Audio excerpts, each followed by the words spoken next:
राजा हरि सिंह ने सोचा था क्या जब कश्मीर के राजा थे, एक दिन हमारे वंशजों के यहाँ से भागना पड़ेगा और कश्मीर में नरसंहार होगा? सोचा था? जोर से बताइए। हुआ कि नहीं हुआ? हुआ। राजा रणजीत सिंह जो पंजाब के राजा थे, उन्होंने कभी सोचा था कि पंजाब के दो टुकड़े हो जाएंगे और जो पंजाब भारत में रहेगा वहां तो सिख बचेंगे, हिंदू बचेंगे, जो पंजाब पाकिस्तान में चले जाएगा वहां से खत्म हो जाएंगे? सोचा था क्या? नहीं। हुआ कि नहीं हुआ? पूर्वजों ने कभी सोचा था बंगाल का विभाजन होगा? हुआ कि नहीं हुआ? और जो बंगाल भारत में रहेगा वहां तो हिंदू बचेंगे, जो बंगाल पाकिस्तान में चला जाएगा, बांग्लादेश बन जाएगा, वहां से हिंदू खत्म हो जाएंगे? कभी सोचा था क्या? नहीं। कन्हैयालाल ने सोचा था क्या कि कल उनकी हत्या होगी? जोर से बोलिए जरा। वो भगवती बुरहानपुर की जिसका कल सर काटा गया है, उसने सोचा था क्या ये रईस आज मेरा सर काटेगा? सोचा था क्या? नहीं। हुआ कि नहीं हुआ? हुआ। कश्मीर के लोगों ने सोचा था अपना मकान दुकान खेत खलिहान छोड़ के भागना पड़ेगा? हुआ कि नहीं हुआ? अभी हम लोगों ने कुछ दिन पहले शिवरात्रि मनाई। 19 जुलाई 1947 को भी शिवरात्रि थी। 19 जुलाई 1947 को क्या था? शिवरात्रि। और 19 जुलाई को जब शिवरात्रि थी तो आडवाणी जी, जेठमलानी जी, मनमोहन सिंह जी, इंद्र कुमार गुजराल साहब, ये राज कपूर, पृथ्वीराज कपूर, सुनील दत्त, मिल्खा सिंह, देवानंद, गुलजार, लाला अमरनाथ, प्रेम चोपड़ा, ये लोग सब 19 जुलाई 1947 को अपने घर में शिवरात्रि मनाए थे। उन्होंने सोचा था क्या कि हमारी अंतिम शिवरात्रि है? जोर से बोलिए जरा। अंतिम शिवरात्रि हुई कि नहीं हुई? हुई। हम जो सोचते हैं वैसा ही नहीं होता, कई बार हम जो नहीं सोचते वैसा भी होता है। दुख इस बात का है, ऐसे विषयों पे न संसद में चर्चा हो रही है, न विधानसभा में चर्चा हो रही है, और हम धीरे धीरे धीरे धीरे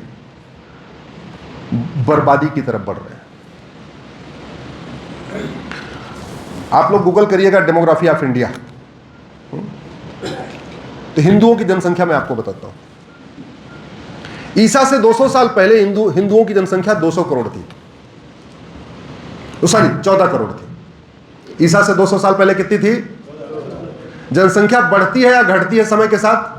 बढ़ती है। तो ईसा से 100 साल पहले जनसंख्या 15 करोड़ हो गई। ईसा मतलब जब क्रिश्चियनिटी शुरू हुआ तो हिंदुओं की जनसंख्या 16 करोड़ थी। ईसा के 100 साल के बाद यानी पहली शताब्दी में हिंदुओं की जनसंख्या हो गई 18 करोड़। दूसरी शताब्दी में हिंदुओं की जनसंख्या हो गई 20 करोड़। तीसरी शताब्दी में हिंदुओं की जनसंख्या हो गई 22 करोड़। चौथी शताब्दी में हिंदुओं की जनसंख्या हो गई 25 करोड़। पांचवी शताब्दी में हिंदुओं की जनसंख्या हो गई 28 करोड़। लगातार बढ़ रही है, आपको शायद ध्यान दे रहे होंगे, लगातार बढ़ रही है।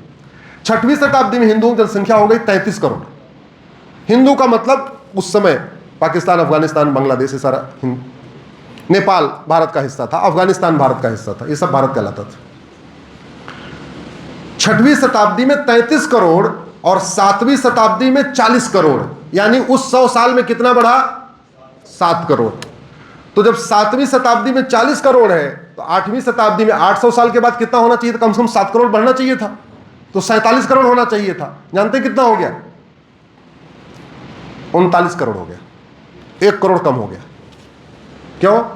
लब जिहाद शुरू हुआ, लैंड जिहाद शुरू हुआ, धर्मांतरण शुरू हुआ, घुसपैठ शुरू हुई, जनसंख्या विस्फोट शुरू हुआ, मारना पीटना शुरू हुआ और धीरे धीरे कन्वर्ट करना शुरू कर दिया। 8वीं शताब्दी में 39 करोड़, 9वीं शताब्दी में फिर 1 करोड़ कम हो गई, 38 करोड़ आ गई। क्यों? लब जिहाद, लैंड जिहाद, धर्मांतरण, घुसपैठ, जनसंख्या विस्फोट। 10वीं शताब्दी में महमूद गजनी आता है, तेजी के साथ जनसंख्या कम होती है और 2 करोड़ कम हो जाती है, 38 करोड़ से 36 करोड़ हो जाती है। क्यों? लब जिहाद, लैंड जिहाद, धर्मांतरण, घुसपैठ, जनसंख्या विस्फोट। 11वीं शताब्दी में 33 करोड़, 3 करोड़ कम हो गई। 12वीं शताब्दी में गोरी आता है, 5 करोड़ कम हो गई, सीधे 28 करोड़। 13वीं शताब्दी में फिर 5 करोड़ कम होती है, 23 करोड़। 14वीं शताब्दी में फिर 5 करोड़ कम होती है, 18 करोड़। 15वीं शताब्दी में बाबर आता है और फिर 5 करोड़ कम हो जाती है, हिंदुओं की जनसंख्या फिर 13 करोड़ हो जाती है। तो आप जरा सोचिए, ईसा से 200 साल पहले हिंदुओं की जनसंख्या 14 करोड़ थी और 13वीं शताब्दी में 13 करोड़ हो गई। इसका मतलब 1500 साल तक हिंदुओं की जनसंख्या बढ़ी नहीं, ये कह सकते हैं, या लगातार घटी। क्यों घटी? लब जिहाद, लैंड जिहाद, धर्मांतरण, घुसपैठ, जनसंख्या विस्फोट। फिर 6वीं शताब्दी में थोड़ी बढ़ी, 14 करोड़ हुई। 17वीं शताब्दी में स्टेटिक रही, 100 साल में बढ़ी नहीं, जितने बच्चे पैदा हुए उससे ज़्यादा धर्मांतरण हो गया, तो 14 करोड़ रही। 18वीं शताब्दी में 20 करोड़ हुई है। ये जो लब जिहाद, लैंड जिहाद, धर्मांतरण, घुसपैठ, जनसंख्या विस्फोट चल रहा था, जिसके कारण हिंदुओं की डेमोग्राफी, जनसंख्या लगातार कम हुई, वो अभी चल रहा है या खत्म हो गया? जोर से बताइए जरा। और चल रहा है, इसी का नतीजा है अभी 75 साल पहले मजहब के आधार पर विभाजन हुआ था, और 75 साल में ही हम 28 राज्यों में 9 राज्यों में खत्म हो गए। आज की डेट में हिंदू कितने राज्यों में खत्म हो गए? 9 राज्यों में। भारत में कुल 800 जिले हैं, 800 जिलों में से 200 जिलों में खत्म हो गए, 25% जिलों में। भारत में कुल 6000 तहसीलें हैं, 6000 तहसीलों में से 1500 तहसीलों में खत्म हो गए, 25% तहसीलों में खत्म हो गए। भारत के बॉर्डर पे 300 तहसीलें हैं, उन सभी की सभी 300 तहसीलों में खत्म हो गए। और खत्म कैसे हुए? डेमोग्राफी कैसे बदली? लब जिहाद, लैंड जिहाद, धर्मांतरण, घुसपैठ, जनसंख्या विस्फोट। आपका राजस्थान वाला बॉर्डर देख लीजिए, पूरी डेमोग्राफी बदल चुकी। गुजरात का बॉर्डर देख लीजिए, और राधनपुर वगैरह एरिया जो है, डेमोग्राफी बदल गई। उत्तराखंड का बॉर्डर, डेमोग्राफी बदल गई। यूपी का बॉर्डर, डेमोग्राफी बदल गई। असम का बॉर्डर, डेमोग्राफी बदल गई। बंगाल का बॉर्डर, डेमोग्राफी बदल गई। महाराष्ट्र का बॉर्डर, डेमोग्राफी बदल गई। सवाल यह है कि ये जो डेमोग्राफी बदल रही है, इसके ऊपर ईमानदारी से बताइए, कभी संसद में चर्चा हुई? जोर से बताइए जरा। विधानसभा में, आपके विधानसभा में चर्चा हुई? अच्छा, ईमानदारी से बताना, आप लोग जागरूक हैं, आप कभी अपने सांसद और विधायक से इस विषय के लिए मिले क्या? तो फिर तबीयत खराब है, डॉक्टर को दवाई मांगोगे नहीं और दवाई देगा नहीं, तो बीमारी बढ़ेगी या घटेगी? बढ़ रही है, बहुत तेजी के साथ बढ़ रही है। उत्तराखंड को देवभूमि कहते हैं, 100% हिंदू। गूगल कर लेना, अभी लोकल बॉडी का रिजल्ट आया, कौन जीता है चुनाव में, वो भी पौड़ी गढ़वाल में, कल ही आया रिजल्ट, पता चल जाएगा आपको क्या सिचुएशन हो रही है। अब हम आप कुछ कर नहीं सकते, जिनको करना है हम उनको कह नहीं रहे। जब तक वो करेंगे नहीं तब तक बात बनेगी नहीं। अब जब आप गूगल करेंगे ना, biggest Jamaat of the world, फिर पता चलेगा वो जमात दुनिया के 150 देशों में काम करती है, और उस जमात के ऊपर अरब में बैन लगा हुआ। अरब वाले उस जमात से परेशान है। अरब को लगता है कि हमारे बच्चों को रेडिकलाइज कर देगा, इसलिए उन्होंने अरब में बैन लगा दिया। कजाकिस्तान और किर्गिस्तान ने उस जमात के ऊपर बैन किया हुआ। दुनिया के 9 देशों ने उस जमात पे बैन लगा रखा है, उसमें ज्यादातर इस्लामिक देश है। इस्लामिक देश उस जमात से परेशान है कि हमारे बच्चों को रेडिकलाइज कर देगा, और उसका हेडक्वार्टर कहां है? भारत में, निजामुद्दीन में, दिल्ली में। और उस जमात बनी कब? संघ की स्थापना हुई 1925 में, और उस जमात की स्थापना हुई 1926 में। दुर्भाग्य देखिए, हम पूरे देश में इतना कार्यक्रम करते हैं संघ का, कभी उस कार्यक्रम में बताते नहीं है कि हमारी स्थापना के 1 साल के बाद एक और बच्चा पैदा हुआ था, और वो बच्चा 150 देशों में खेल कूद रहा है। संघ कार्य कितने देशों में है आपको पता है, मुझे कहने की जरूरत नहीं, और वो 150 देशों में काम कर रहा है।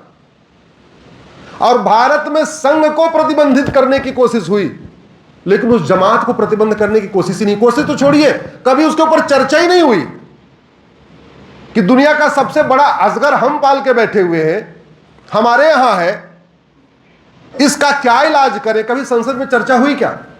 अब तक किसी ने गूगल किया कि नहीं किया biggest Jamaat of the world? एक बार करके देखिए, नाम आपको समझ में आ जाएगा। What is the biggest Jamaat of the world? Bharat Pakistan का विभाजन किसने किया? जमातियों ने। बांग्लादेश में हिंदुओं का नरसंहार कौन कर रहा है? जमाती कर रहे हैं। कश्मीर में हिंदुओं का नरसंहार किसने किया? जमाती कर रहे हैं। और दुनिया का सबसे बड़ा जमाती संगठन का हेडक्वार्टर हम लेके बैठे, उसके ऊपर चर्चा ही नहीं हो रही है।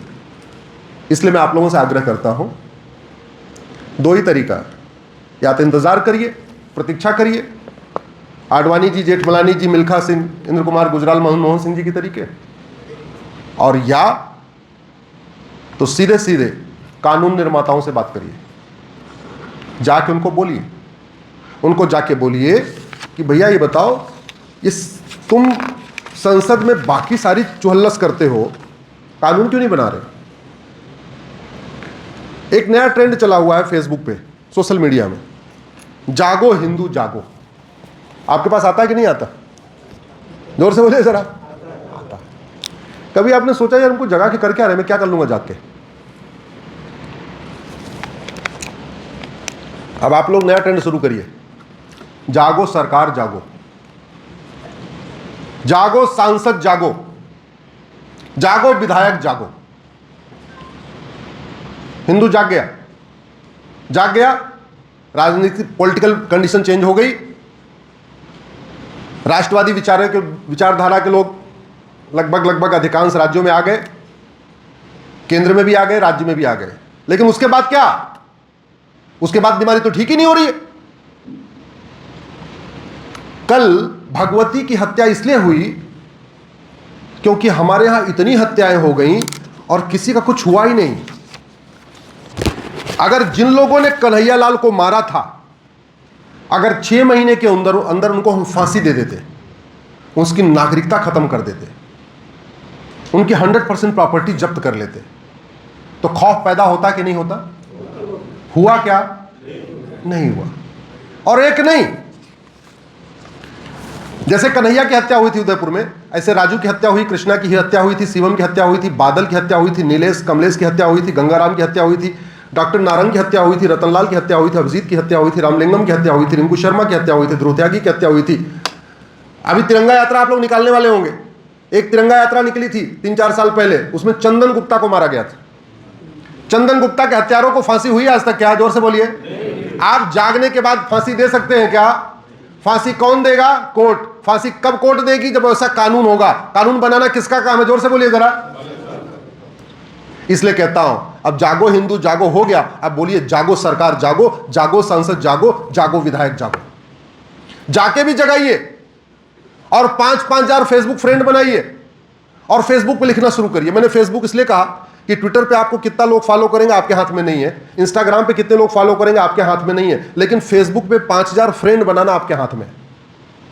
तो मनीष जी चाहे तो मनीष नाम के 5000 लोगों को अपना फ्रेंड बना सकते हैं। और मनीष हिंदू भी होगा, जैन भी होगा, बौद्ध भी होगा, सिख भी होगा। मनीष ब्राह्मण भी होगा, क्षत्रिय भी होगा, वैश्य भी होगा, दलित भी होगा।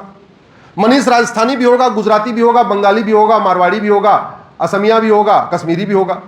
तो झुंझुनू में बैठे बैठे मनीष 5000 देश के मनीष को जागृत कर सकते हैं, क्योंकि फेसबुक पे फ्रेंड आप ही को बनाना है, आपके हाथ में है। तो कर सकते हैं ऐसा क्या? और मैंने फेसबुक का नाम इसलिए लिया कि भारत में ट्विटर 5 करोड़ लोग यूज करते हैं, इंस्टाग्राम 5 करोड़ लोग यूज करते हैं, जबकि फेसबुक 50 करोड़ लोग यूज करते हैं। मैक्सिमम पॉपुलेशन किस पे है? फेसबुक पे।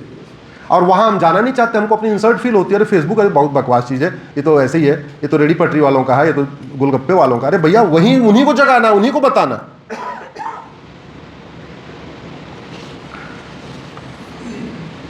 चंदन गुप्ता के बाद बंधु प्रकाश की हत्या हुई, रचित जाट की हुई, अंकित शर्मा की हुई, दिलवर नेगी की हुई, किशन भरवाड़ की हुई, अंकित सक्सेना हुई, कमलेश तिवारी की हुई। किसी को फांसी हुई आज तक क्या? जोर से बोलिए जरा। भारत में 1000 बेटियां पर डे लव जिहाद का शिकार हो रही हैं। कल भगवती को मारा, पर डे 1000 या तो मार दी जाती है या तो उनको घर छोड़ के भागना पड़ता है।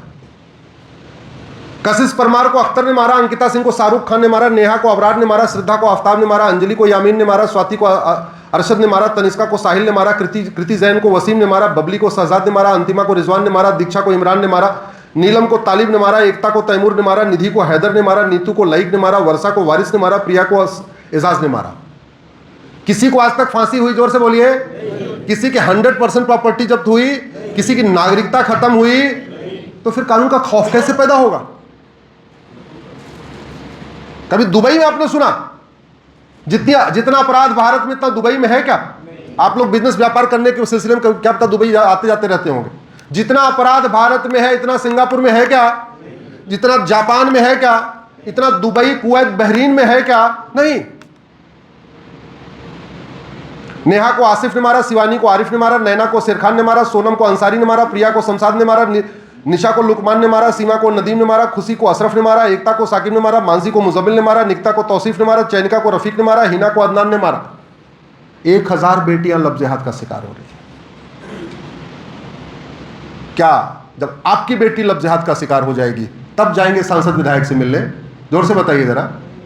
आपके पड़ोसी की बेटी जा रही है, आपके जिले की बेटी जा रही है, और आप बैठे हुए कि कोई बात नहीं, हम ठीक है ना, कोई दिक्कत नहीं, हमारी बेटी सुरक्षित है। अरे उस बेटी को भी नहीं पता था जाएगी, उसके पिता को भी नहीं पता था जाएगी, और अगर उसकी बेटी गई और आप शांत बैठे हैं तो आपकी बेटी जाएगी तो वो भी शांत बैठा रहेगा। जगाइए जाके, बोलिए। ये समस्या लाइलाज नहीं है, इस समस्या का इलाज करना पड़ेगा, और इलाज संसद और विधानसभा में होगा। इसलिए मैं कहता हूं, अपने सांसद विधायक से कहिए कि भारत में जस्टिस विद इन ईयर लागू करें, मुकदमों का फैसला 1 साल में शुरू करें, कठोर दंड का प्रावधान हो, कानून ऐसा होना चाहिए कि खौफ पैदा हो जाए किसी की बेटी को हाथ लगाने से पहले।